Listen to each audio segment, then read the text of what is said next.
Bienvenidos a un nuevo programa de Abre los Ojos. Hoy tenemos con nosotros a Juan Surroca. Hola Juan, ¿qué tal? ¿Cómo estás? ¿Cómo te encuentras? Encantado de estar aquí compartiendo este tiempo con vosotros. Estupendo, Juan. Hoy vamos a hablar acerca de una pregunta que yo te voy a realizar, bíblica, en cuanto basada en un texto bíblico, que nos habla acerca de un siervo malo. ¿Qué es eso del siervo malo? El siervo malo que encontramos en Mateo capítulo 24, versículo 48. Ajá. Dice concretamente el texto, en 24, 48, pero si aquel siervo malo dijere en su corazón, mi Señor tarda en venir. Ahí viene un problema, ¿no? Un siervo malo porque dice en su corazón, mi Señor tarda en venir. Es el mensaje de que Jesús viene pronto, que está en la Biblia, y hay personas que creen que Jesús viene pronto y personas que dicen en su corazón, mi Señor se tarda en venir. Es decir, todavía no va a venir en mucho tiempo, por lo tanto voy a dirigir mi vida según los dictados de mi voluntad y de mi complacencia propia y de mi interés, ¿verdad? Mientras que si una persona piensa que su Señor no tarda en venir, que su Señor viene pronto, mantiene como unas antenas agudas, tiene su corazón como si dijéramos entonado, en forma, de manera que su vida está encauzada buscando lo que es de la verdad, buscando las cosas del Espíritu que dice la Biblia. Aquí el problema con el siervo malo es que dice, bueno, en su corazón, lo piensa en realidad.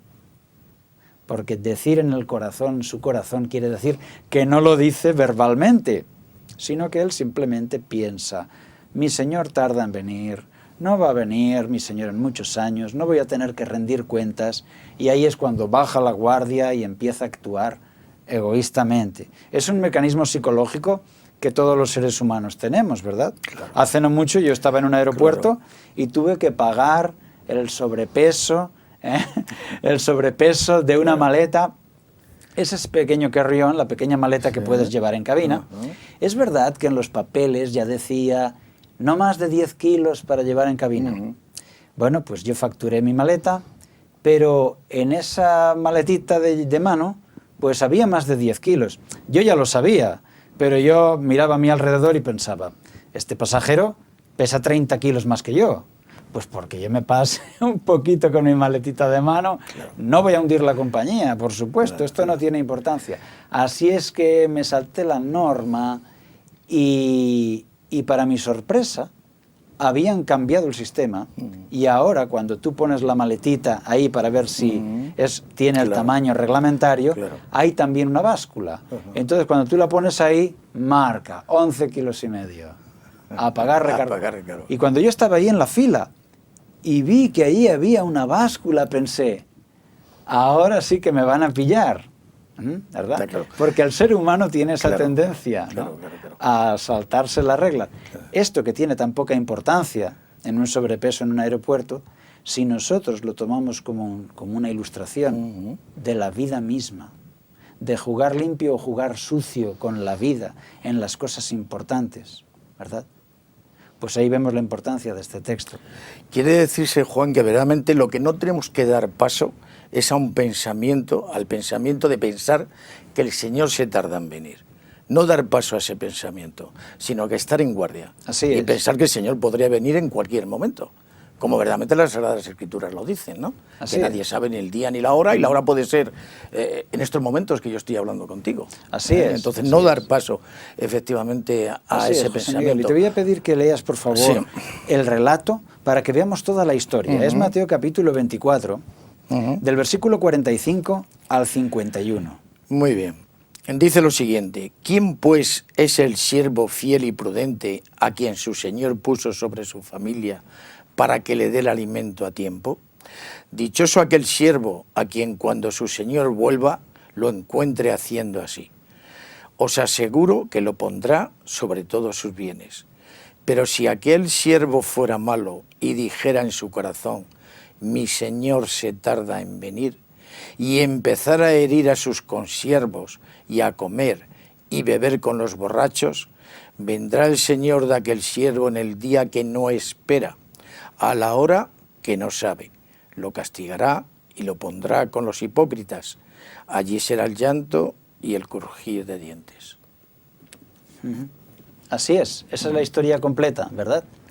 Y al igual que este siervo malo, hoy también muchos cristianos son así.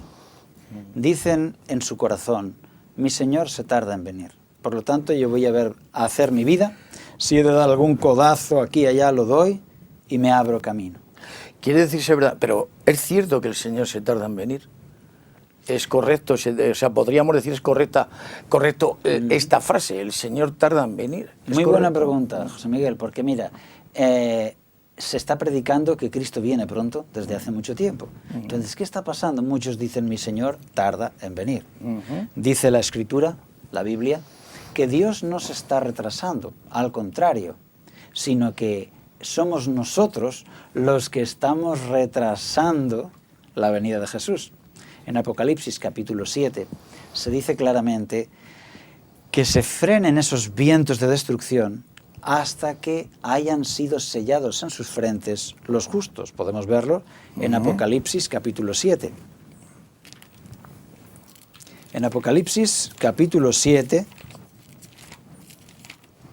podemos ver, por ejemplo, a partir del versículo 2.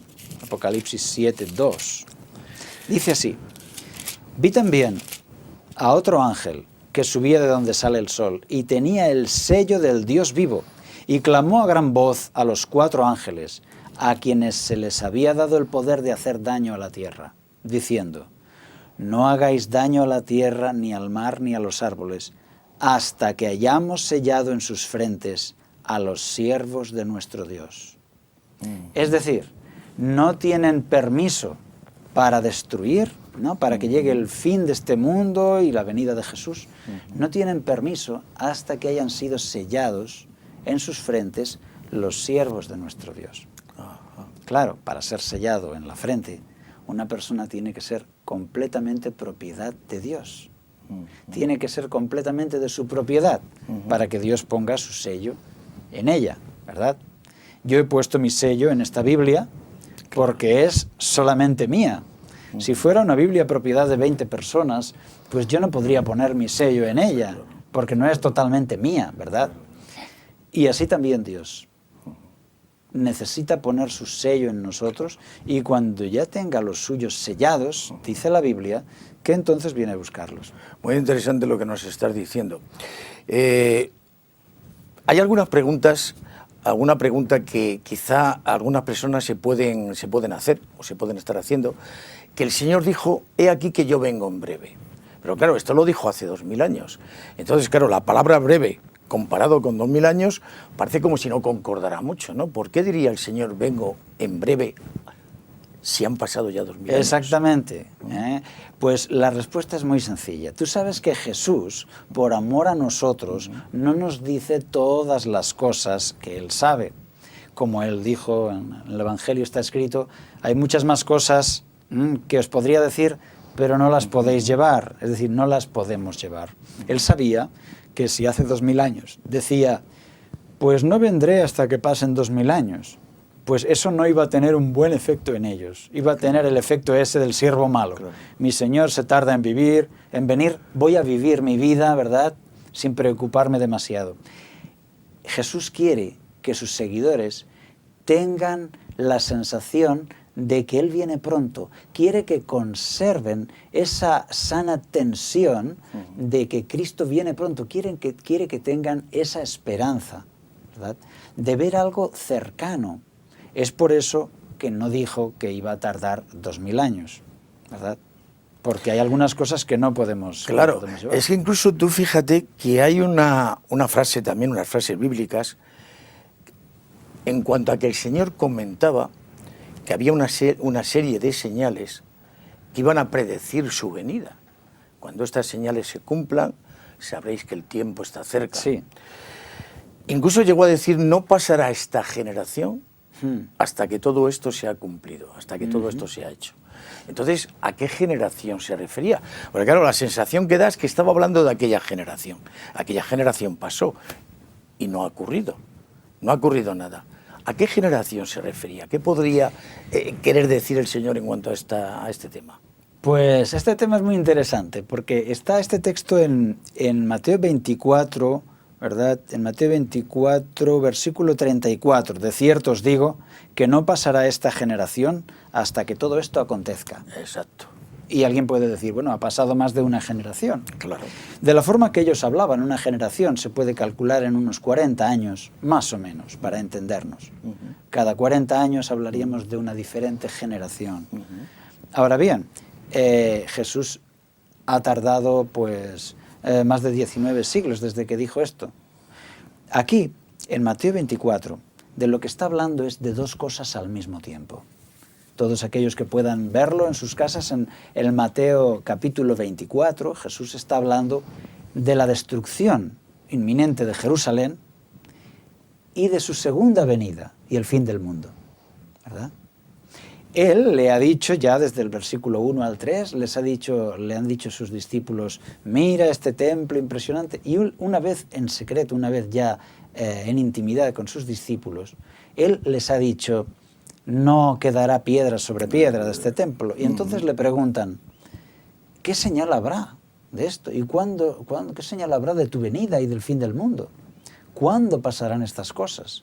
Y Él les habla de la segunda venida de Cristo y de la destrucción de Jerusalén. Está hablando de las dos cosas.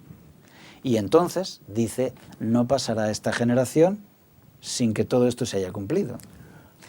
En primer lugar, sabemos que no pasó ni una generación hasta que fue destruida Jerusalén, cosa que para ellos era el gran apocalipsis. No podían concebir que el verdadero templo de Dios, del Dios vivo, del Dios verdadero en Jerusalén, fuese destruido.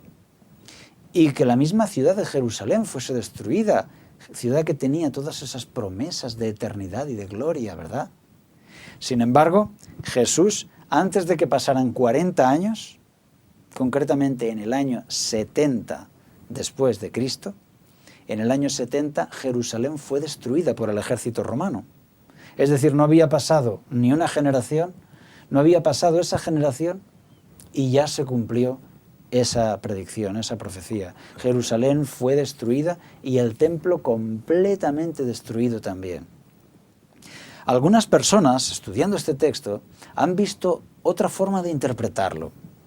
Y es de que las señales del fin que está describiendo Jesús en Mateo 24, como son el aumento de la maldad, como son, por ejemplo, las guerras globales, guerras mundiales, hambres, plagas y enfermedades como nunca antes, ¿verdad?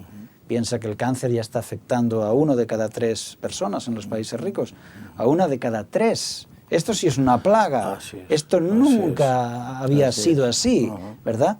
De manera que todas estas señales del fin que vemos ahora, ahí también les podemos aplicar esas palabras de Jesús. Cuando veáis estas señales, guerras globales, plagas terribles, tal, no pasará esta generación hasta que todo esto se cumpla, el regreso de Cristo. Está claro que a lo que él se refería hay diferentes señales que se pueden realizar en alguna generación determinada. O sea, algunas señales a las que él se refería como que no pasará esta generación, en base a lo que tú estás diciendo, fue la destrucción del templo en aquella generación. En esta generación está habiendo una serie de circunstancias que estamos viendo como guerras globales, como el cáncer que tú estás diciendo, que realmente está siendo una auténtica plaga, un aumento de la maldad en el mundo, que realmente está ocurriendo dentro de esta generación. Otra señal es que el Evangelio sea predicado en todo el mundo. Y hoy, gracias a los medios de comunicación, a los aviones, etcétera, pues el Evangelio está siendo predicado en todo el mundo de una forma mucho más rápida que antes, incluso ahora con Internet, las redes sociales, etcétera. Pero hay todavía una tercera interpretación de ese texto. Es decir, no pasará esta generación hasta que todo se acontezca, en el sentido de generación como la raza hebrea. Sabes que a veces en la Biblia se menciona a los judíos llamándoles generación. Decía Juan el Bautista, generación de víboras, ¿no? O Jesús dice, esta generación, ¿hasta cuándo tendré que soportaros? ¿No? Generación incrédula y perversa. ¿Qué generación es esa? Los judíos, los genes de la generación de los judíos, ¿no? Entonces, algunos entienden que ese texto significa no pasará la raza judía, es decir, no será exterminada, no será eliminada hasta que todo eso se cumpla. Una forma de que Jesús estaría diciendo, y la nación judía o los judíos no dejarán de existir como raza y como cultura hasta que venga el fin de los tiempos. El fin de los tiempos. Y tú dirás, bueno, y de estas tres interpretaciones, ¿cuál crees tú que es la que se cumple? Y yo diría, pues todas. Sinceramente, yo creo que las tres. Yo creo que las tres se cumplen al 100%. Por un lado, la raza y religión judía sigue hasta el fin, hasta nuestros días. Por un lado, la afirmación de la destrucción de Jerusalén, ¿verdad? No pasó una generación hasta que se cumplió y Jerusalén quedó destruida.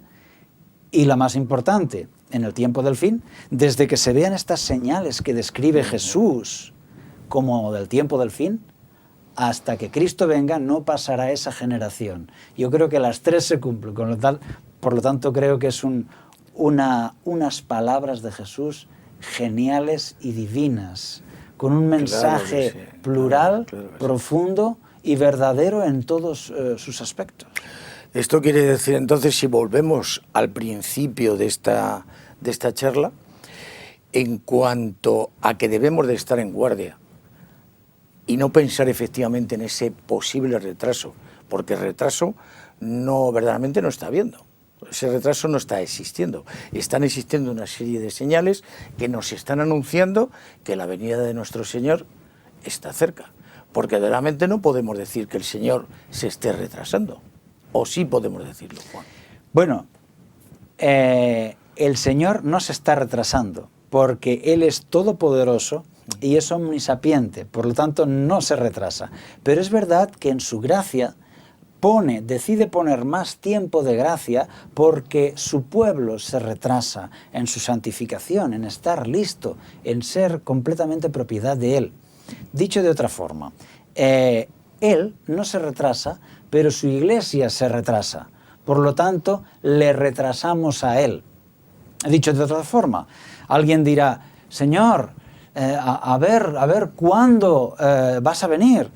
Y Dios desde el cielo está diciendo, eso digo yo, a ver cuándo voy a poder venir, hijo mío, porque si vengo ahora te voy a fulminar, porque tú no te has santificado, no te has preparado, ¿verdad? Por lo tanto no puedo venir todavía, no por mi decisión arbitraria, sino por amor a ti. Y esto es una enseñanza bíblica que encontramos en 2 de Pedro 3:9, si quieres leerlo, por favor. Segunda carta de Pedro, capítulo 3, versículo 9, donde nos está diciendo que no es una tardanza, sino que espera a que sus hijos procedan al arrepentimiento. En 2 de Pedro es 2 de Pedro 9, capítulo 3, versículo 9. Versículo 9. Que nos dice lo siguiente: el Señor no demora en cumplir su promesa como algunos piensan, sino que es paciente con nosotros, porque no quiere que ninguno perezca, sino que todos procedan al arrepentimiento. Efectivamente, aquí nos da una respuesta de que por qué el Señor puede estar dando un tiempo, o podemos pensar nosotros a nivel humano que se está retrasando. Así es. Para Él no existe ningún retraso, pero sí nos está dando un tiempo para que la mayor parte de las personas o la mayor parte de los seres existentes, porque esto me recuerda algo, Juan, si me permites. Noé fue una persona que estuvo predicando, hablamos del diluvio, pero es que el diluvio ocurrió después de 120 años de predicación por parte de Noé. Sí. O sea que no fue una cosa rápida e inmediata. Él dio un tiempo para que la mayor parte de las personas pudieran entrar en el arca. Sí. Luego no entraron, no se arrepintieron, entró él solo con su familia, pero sí hubo un tiempo. Un tiempo para que pudieran. Exacto, y sabemos que muchos ayudaron en la construcción del arca, pero dilatándose el tiempo, pues podríamos decir que perdieron gas y abandonaron el apoyo a esa empresa y pensaron, bueno, como esto tarda en venir, podríamos decir en palabras de Jesús, no mi Señor, sino el diluvio, ¿no? el diluvio se tarda en venir, voy a vivir mi vida, voy a hacer lo que yo crea conveniente, ¿verdad? Sin ser un siervo de Dios ferviente, entregado, voy a vivir mi vida, ¿eh? Y de esta forma, pues, ya veremos lo que pasa. Efectivamente, como en los días de Noé, dice Jesús, como en los días de Noé, así serán los días de la venida del Hijo del Hombre, ¿verdad? De la misma forma que a aquellos se les hacía largo, también hoy. Pero en la Biblia hay una enseñanza. Igual que nos ha dicho Jesús aquí en 2 de Pedro 3:9, que Él no se retrasa, sino que es paciente, esperando que procedan al arrepentimiento y puedan ser sellados en sus frentes, ¿verdad? Y ser salvados. Pues de la misma forma hay algunas parábolas y algunos mensajes que nos enseñan que un delay, un retraso, estaba previsto en los planes de Dios. Por ejemplo, cuando estudiamos las profecías cronológicas, vemos que Dios planteó una serie de profecías que alcanzaban hasta el año 1844 de nuestra época, 1844 después de Cristo. Y esas profecías estaban ahí, escritas en el libro de Daniel, escritas desde aproximadamente el año 600 antes de Cristo, 580 antes de Cristo, 560 antes de Cristo. Es decir, siglo VI antes de Cristo, ya están escritas en la Biblia profecías que nos llevan a su cumplimiento en 1844. Otra profecía, la de los 1260 días, nos lleva a 1798 después de Cristo, profecía hablando de la gran persecución, la Inquisición, supremacía papal, todo esto que estaba escrito y que tenía que cumplirse. Jesús lo sabía. Él no iba a venir y dejar sin cumplir tantas profecías maravillosas. Se iban a cumplir. Y lo más importante, Él iba a sacar el fruto del pecado. Es decir, íbamos a ver a qué nos lleva todo esto. E íbamos a ver todo. Y estas guerras globales que dice Mateo 24, las íbamos a ver. Nación contra nación y pueblo contra pueblo. Primera Guerra Mundial y Segunda Guerra Mundial. Guerras que dan la vuelta al planeta. Guerras que se podrían ver desde la Luna, si alguien hubiera estado ahí mirando. Hubiéramos podido ver bombazos explotando en toda la redondez de la Tierra. Todas estas señales estaban escritas. Y a un buen estudiante de la Biblia no se le escapa que Jesús nos había dejado pistas de sobras, que la cosa iba a ir para largo. Además de eso, si tú ves la parábola, por ejemplo, de las 10 vírgenes, Jesús, Él enseña en esas sencillas parábolas, en ese lenguaje extraordinario que tiene Jesús, ¿verdad?, que hasta los niños pueden entender. 10 vírgenes. Pero, ¿qué pasa con el novio? El novio no viene, tarda, ellas están ahí esperando. Se relajan. Y tarda mucho más de lo que habían esperando. Claro. Hasta el punto que ellas se duermen todas. Y pasa el tiempo, ¿verdad? Y ya tarde en la noche se oye la voz. Ya viene el esposo, ¿verdad? Así nos dice la parábola de las 10 vírgenes. Ya viene el esposo. Y entonces, como pueden, se preparan, ¿no? Se pertrechan ahí. Y algunas descubren que ya no les queda aceite. Y se tienen que ir corriendo a comprar el aceite, ¿verdad? Y las otras tenían aceite de reserva. Las 5 vírgenes prudentes ponen aceite. Y entonces entran con el novio. Habían hecho de alguna forma una previsión. El Señor se había retrasado. La enseñanza del retraso, entre comillas, está ahí en el Evangelio para quien la quiera ver. Las soluciones están en la Biblia. Es extraordinario, José Miguel. De manera que al final, debido a ese retraso, unas no estaban preparadas, las coge tan fuera de juego que se quedan fuera. Igual que el siervo malo no supo esperar, no mantuvo presente todos los días esa esperanza delante de sí de que su Señor iba a volver. Entonces estas 5 vírgenes necias encuentran la puerta cerrada. Claro. El retraso, ellas no lo han sabido gestionar y se quedan fuera, perdidas. Llaman, sí, somos nosotros, las miran por ahí, por esa mira de la puerta, las ven desarregladas, parecían más unas pilluelas que unas invitadas a la fiesta, y dicen, no sabemos quién son, y se quedan fuera. Otra parábola que nos habla del retraso también es cuando ese señor se va a recibir un reino, ¿verdad? Y bueno, les da a cada uno un encargo, ¿verdad? Y les deja un dinero, ¿verdad? Y unos están haciéndolo bien, otros están haciéndolo mal, ¿no? Pero el texto estrella para mí es ese con el que hemos empezado. Está claro, está claro. Porque hoy en día muchos cristianos incluso asisten a la iglesia y pueden parecer cristianos ejemplares en muchos aspectos, personas morales, correctas, amables, pero dicen en su corazón, mi Señor se tarda en venir. No se lo dicen a la iglesia, no se lo dicen al pastor, no lo van diciendo por ahí. No, lo dicen silenciosamente en su corazón.